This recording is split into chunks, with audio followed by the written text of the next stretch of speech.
তো এখন কিন্তু আমরা যাচ্ছিলাম হাজারদুয়ারির উদ্দেশ্যে। তো আমি কিন্তু গাড়িতে তোমাদের সাথে কথা বলছিলাম, কিন্তু পরে ভয়েস দিতে হচ্ছে কেন বলো তো, গাড়ির ভিতরে গান চলছিল সেই জন্য। তো দেখতে পাচ্ছ এটা হচ্ছে হাজারদুয়ারি। তো এটার নাকি 1000টা দরজা জানালা আছে। তো কখনো কোনো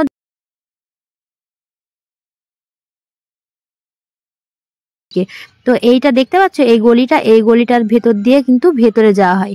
ভেতরে গিয়ে তোমরা দেখতে পাবে রাজাদের আগেকার অস্ত্র, বন্দুক, জামা, মানে যুদ্ধের জামা এক কথায়। তো এখানে নবাবের অনেক রকমের ফটো, অনেক কিছুই এখানে আছে রাজাদের, মানে এক কথায় নবাব সিরাজদৌল্লার।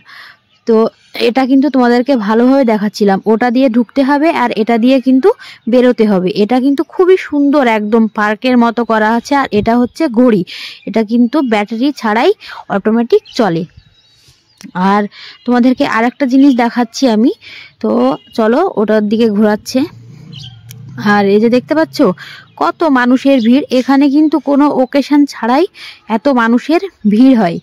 কিন্তু এখানে আমি আবার তোমাদের সাথে একটু গল্প করছিলাম, কিন্তু তাও তোমরা বুঝতে পারছো না, কিন্তু এত চিৎকার চেঁচামেচি হচ্ছিল। তো আমি কিন্তু বলছিলাম যে ওই যে সাদা আছে না, ওইটা হচ্ছে একটা ইমামবাড়ি। আর এটা হচ্ছে বন্দুক, এটা হচ্ছে নবাবের কামান। তো এটা কিন্তু 5 ফুট 6 ইঞ্চি মতো। তো এত বড়, এটা দেখতে একটা অদ্ভুত, তাই না? তো তোমরা চাইলেই কিন্তু আসতে পারো মুর্শিদাবাদের লালবাগ ঘুরতে। এটা কিন্তু খুবই সুন্দর একটা জায়গা, কম খরচে বেশ ভালোই ঘোরার জায়গা, তাই না বলো? তো আমরা ওখানে কিন্তু বেশি কিছু কিনিনি, রাইসার জন্য অল্প কিছু খেলনা, তো সেগুলো তোমাদের সাথে আর শেয়ার করা হয়নি। তো এখন আমি এখান থেকে বেরিয়ে যাব, দিয়ে বাড়ি চলে আসব। আর হ্যাঁ, তোমাদের এই ভিডিওটা যদি ভালো লাগে অবশ্যই লাইক, কমেন্ট আর ভিডিওটা অনেক অনেক শেয়ার করে দেবে। হ্যাঁ, আর আমার চ্যানেলটা কিন্তু অবশ্যই তোমরা সাবস্ক্রাইব করে দিও। তোমরা ভিডিও দেখছো কিন্তু চ্যানেল কেন সাবস্ক্রাইব করছো না, সেটাই আমি বুঝতে পারছি না। দাঁড়াও, ভিডিও কিন্তু এখনো শেষ হয়নি। তো এখন আমরা আছি কোথায় বলো তো? এটা হচ্ছে মতিঝিল পার্ক। এটা কিন্তু নতুন পার্কটা। তো আমরা পার্কের ভেতরে যাচ্ছি, আমি, রাইসার পাপা, রাইসার আন্টি, আমার মা, সবাই যাচ্ছি। তো এইগুলো দেখতে পাচ্ছ, এটা হচ্ছে একদম প্রচুর বাগান। এটা কিন্তু ঘুরতে গেলে অনেক সময় লাগবে। তো আমরা কিন্তু বেশি ঘুরিনি। তো এখান থেকে বাড়ি থেকে বানিয়ে নিয়ে গেছিলাম লুচি আর আলুর দম, সেটাই খাচ্ছিলাম।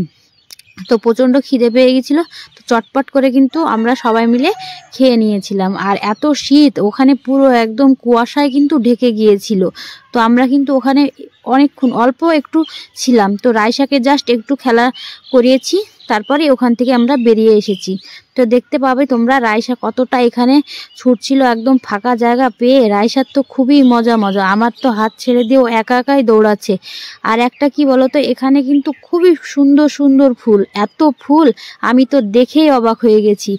তো ফুলগুলো দেখেই কিন্তু একদম লোভ লাগছিল ছেঁড়ার জন্য, কিন্তু ফুল তো হাতে না, গাছেই মানায়, তাই না? আর এখানে দেখতে পাচ্ছ কত ফুল, একদম গাঁদা ফুলের ভর্তি, কি একদম চোখটা একদম জুড়িয়ে যাচ্ছে, এত সুন্দর ফুল, তাই না? কি সুন্দর একদম।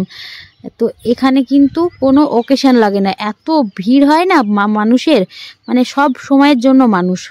এখানে খুবই সুন্দর লাগলো, কিন্তু আরেকটু সময় কাটাতে পারলে আরেকটু বেশি ভালো লাগতো, কিন্তু কি করব বলো, প্রচণ্ড ঠান্ডা, সেই জন্য চলে আসতে হলো। আর এটা হচ্ছে ওই পার্কের ভিতরে একটা রেস্টুরেন্ট, ওখানে তোমরা যা ইচ্ছে খেতে পারবে।